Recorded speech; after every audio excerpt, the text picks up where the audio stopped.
Oke, sekarang kita bahas dari structure of an essay. Teman-teman, you need to know what the essay is. The essay is a collection of paragraphs, usually consisting of introduction, body, and conclusion. So at least there should be 3 paragraphs in the essay. Jadi teman-teman, kalau kita ngomongin tentang essay itu adalah kumpulan dari beberapa paragraf. Nah, biasanya paragraf ini terdiri dari 3 bagian, 3 unsur ya. Unsur yang pertama adalah introduction, unsur yang kedua adalah body, berarti yang ketiga adalah conclusion. Berarti minimal dalam sebuah essay itu dia harus ada 3 paragraf. There should be at least 3 paragraphs for an essay. In our previous meetings, we discussed about a paragraph. Kalau sebuah paragraf itu terdiri dari beberapa kalimat yang membahas satu ide pokok ya. Nah, dalam essay ini beda lagi. Essay ada 3 paragraf. Jadi ada introduction, paragraf pembuka, ada paragraf isi dan paragraf kesimpulan. Seperti itu. Ya, nanti kita akan membahas tentang banyak ya dari 3 parts of an essay ini. Alright. Now we go to introductory paragraph atau paragraf pembuka. Nah, paragraf pembuka itu terdiri dari 2 unsur ya. Yang pertama adalah general statement, pernyataan umum. Kemudian yang kedua adalah thesis statement. Lupa saya belum ini. Okay. The first part of introductory paragraph is general statement, and the second is thesis statement. Now I would like to discuss what is general statement and what is thesis statement. Okay, general statement itu lebih kayak pernyataan umum. Kalau misalkan kalian ingin ngebahas, misalkan di sini ya, things to consider in business plan. Hal-hal yang dipertimbangkan ketika membuat business plan. Pernyataan umumnya tuh bisa aja kalian ngejelasin apa itu business plan, kenapa mesti ada business plan, dan fungsinya apa itu dari business plan. Kalau misalkan kalian ingin ngebahas tentang misalkan apa ya,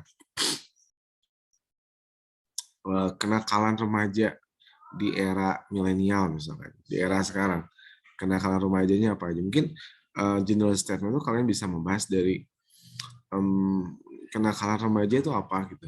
Kenapa sekarang banyak ada kenakalan remaja gitu. Seperti itu ya. Jadi general statement itu adalah siapa?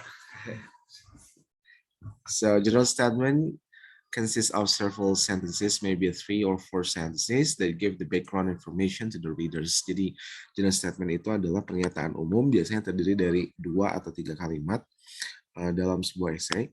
Di paragraf pertama ditulisnya, nah itu biasanya memberikan background information atau apa yang memberikan informasi ya kepada pembaca tentang apa sih topiknya, apa yang akan dibahas seperti itu. And then we go to the thesis statement. Nah, ini yang paling penting dalam sebuah essay. Thesis statement itu adalah satu kalimat yang memuat isi keseluruhan essay. Ya, sekali lagi, thesis statement adalah satu kalimat yang memuat isi keseluruhan essay. Jadi dengan pembaca baca tentang thesis statement, maka bakal tahu isi dari essay itu tentang apa. Oke, misalkan title of the essay-nya things to consider in business plan. General statement-nya, what is business plan? What should be a business plan? What are the functions of the business plan? The thesis statement-nya, therefore, people who want to start a business need several things to consider in making a business plan. Oleh karena itu, orang yang ingin memulai usaha harus mempertimbangkan beberapa hal dalam pembuatan business plan, rencana usaha. Nah, kata kunci di sini adalah several things to consider in making a business plan. Several things to consider in making business plan. Beberapa hal yang harus dipertimbangkan dalam sebuah rencana usaha. Berarti isi setelah paragraf pembuka ini akan membahas hal-hal apa aja yang harus dipertimbangkan ketika membuat sebuah rencana usaha. gitu ya guys ya. Jadi sekali lagi thesis statement itu ada satu kalimat di mana satu kalimat ini menentukan apa yang menjadi isi keseluruhan dari esai. Kalau misalkan kalian ngebahas misalkan dampak dari sosial media, berarti bisa aja thesis statement itu thesis statementnya kayak ada beberapa dampak positif yang ditimbulkan karena penggunaan sosial media. Berarti ke bawahnya udah ketebak ya. Berarti dampak positif dari sosial media itu apa aja? Yang ke satu dibahas satu paragraf, yang kedua satu paragraf, yang ketiga satu paragraf. Seperti itu. Oke. Nah itu this is about introductory paragraph atau paragraf pembuka.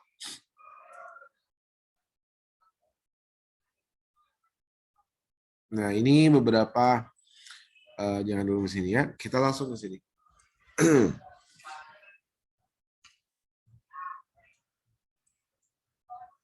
Nah ini ya, yang tadi ya. Introductory paragraph, tadi introduce the general topic of the essay. Topiknya apa sih? Topik umum tentang essay itu apa? And capture the reader's interest. Kalau capture the reader's interest, jadi gimana agar orang yang baca itu menarik. Berarti ada beberapa cara sih teman-teman.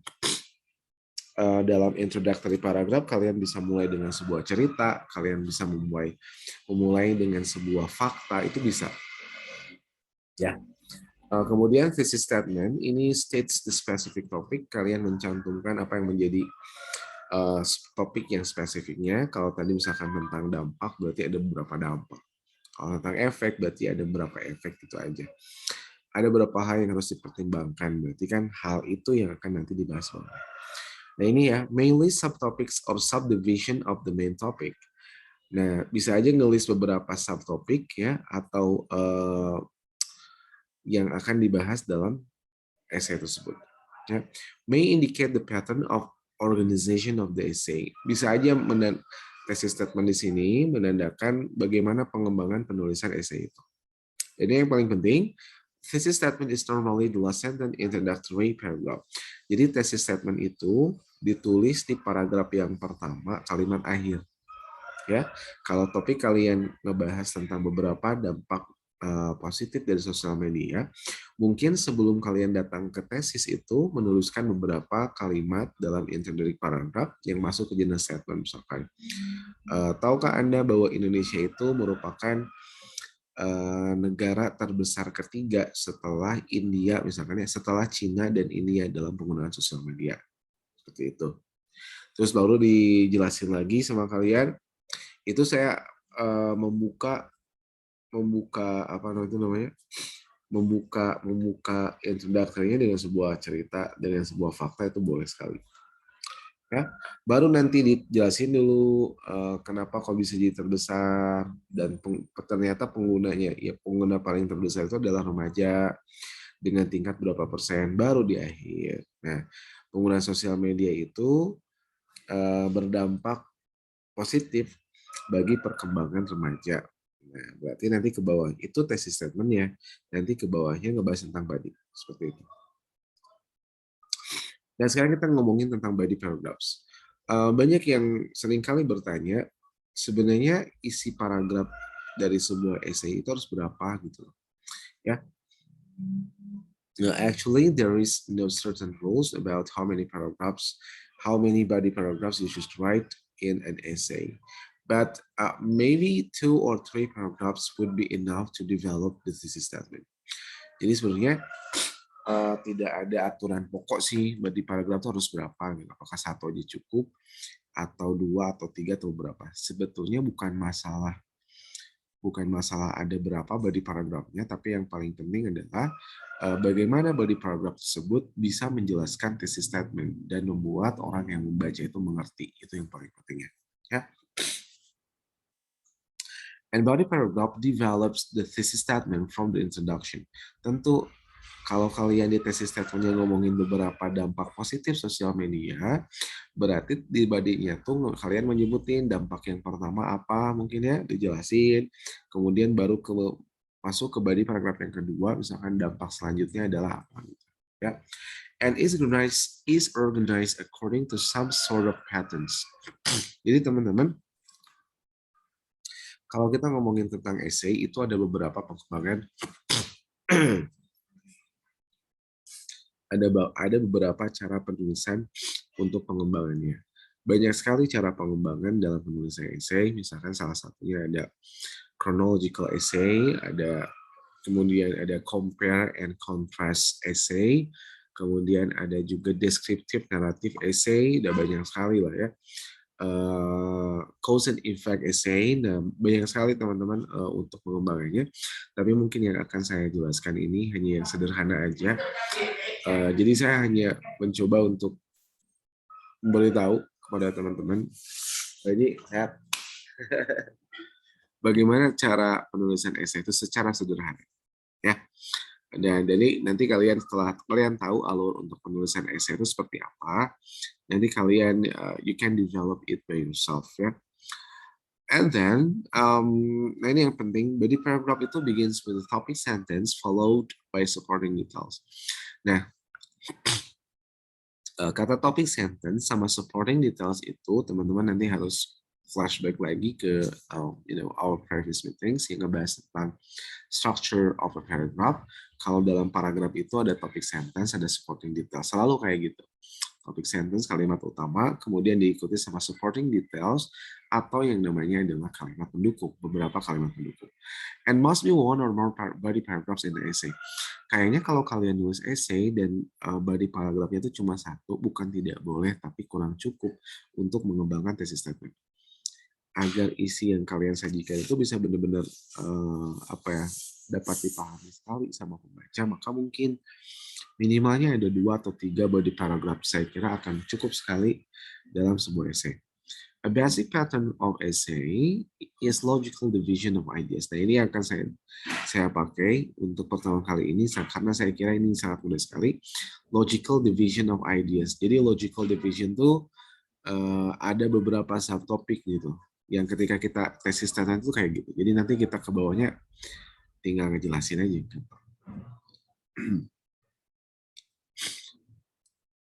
Nah, kemudian setelah kalian nulis introduction, kemudian kalian nulis juga tentang tentang body paragraphs, lalu kita masuk ke yang akhir nih, namanya concluding paragraphs. Concluding paragraphs itu adalah paragraf kesimpulan yang sekaligus menjadi paragraf penutup dalam sebuah essay. Nah, bagaimana cara penulisannya? Kalian ada beberapa cara ketika membuat concluding paragraphs tersebut. Yang pertama adalah summarizes the main points of the essay. Artinya kalian meringkas beberapa poin utama dalam sebuah essay. Ya, misalkan dampak positif dari sosial media itu apa aja, nanti kalian diringkas di bagian concluding paragraphs. Cara yang kedua adalah paraphrases the thesis. Kalau misalkan paragraf yang pertama, dalam tesis statement kalian nulis ada beberapa dampak positif dari penggunaan sosial media, berarti mungkin nanti di concluding-nya pengguna bisa aja kayak katanya dirubah sedikit, jadi seperti penggunaan sosial media itu dapat memberi efek yang signifikan terhadap perkembangan remaja seperti dalam hal apa-apa seperti itu.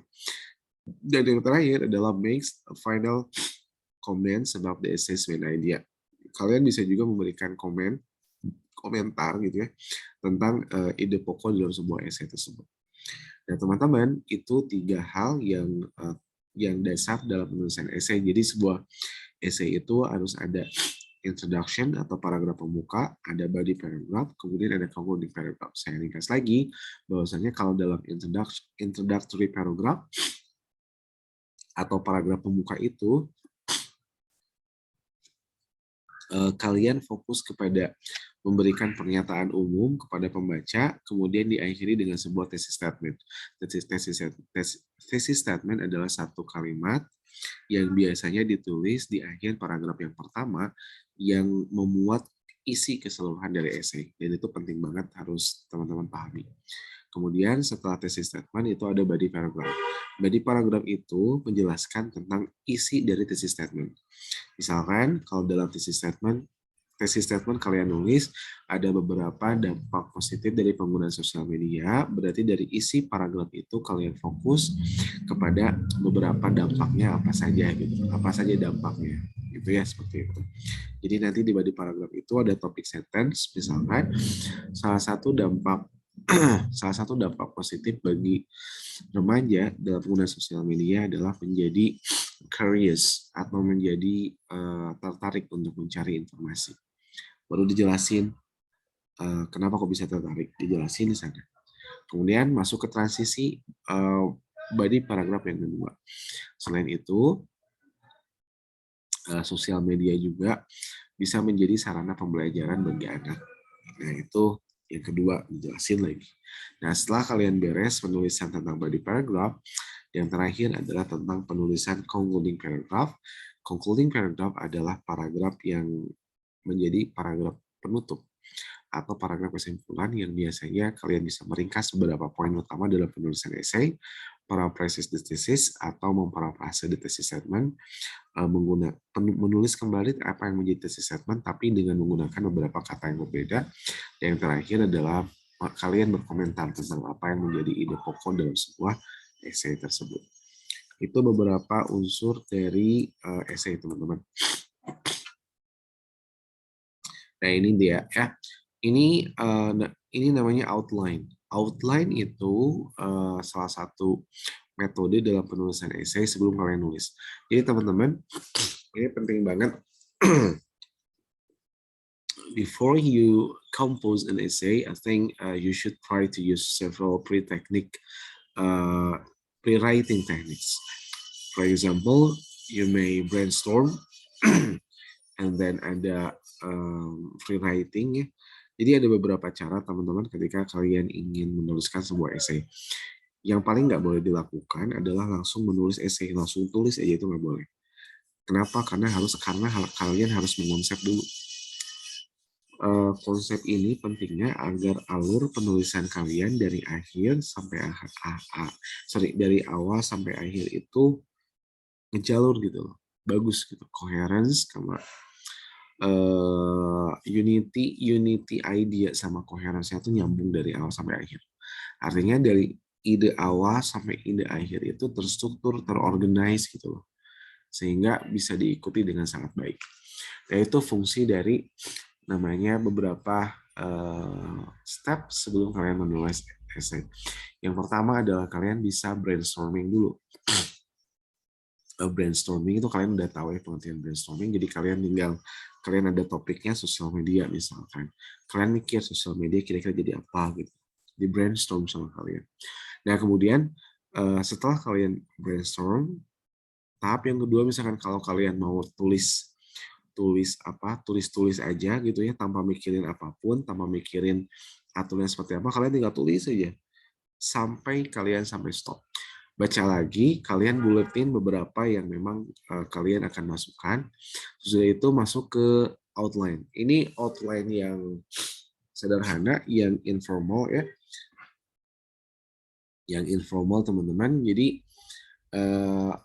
fungsi dari outline ini agar ngejalur nanti ke dalam penulisan esai. Nanti kalian nulis esai ini berdasarkan judul esai di sini. Misalkan paragraf pertama general statement, tulis itu general statement. Oh, saya akan nulis apa itu sosial media. Kemudian saya akan nulis siapa sih pengguna sosial media ini, dan penggunaan dari pengguna sosial media dan bagaimana penggunaan dari sosial media ini, kemudian bagaimana fungsi dari sosial media. Ya.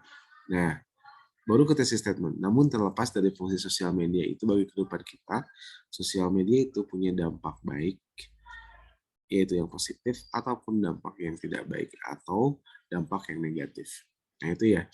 Nah, dari kata thesis statement aja, kalian sudah bisa menyimpulkan bahwa ada beberapa kata kunci. Dampak yang positif, kemudian dampak yang negatif.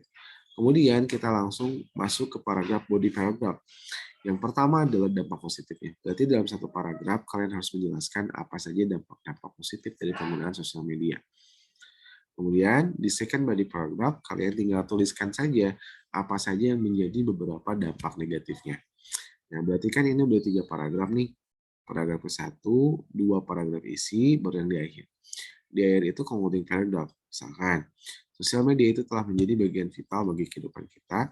Dengan sosial media kita bisa bla bla bla gitu. Sesuai dengan ini. Maka dari itu kita harus mengetahui dampak positif dan negatif dari penggunaan sosial media agar kita bisa lebih baik dan lebih bijak dalam penggunaan sosial media. Itu teman-teman contoh alurnya dalam penulisan esai. Sekarang silakan kalau ada yang mau ditanyakan.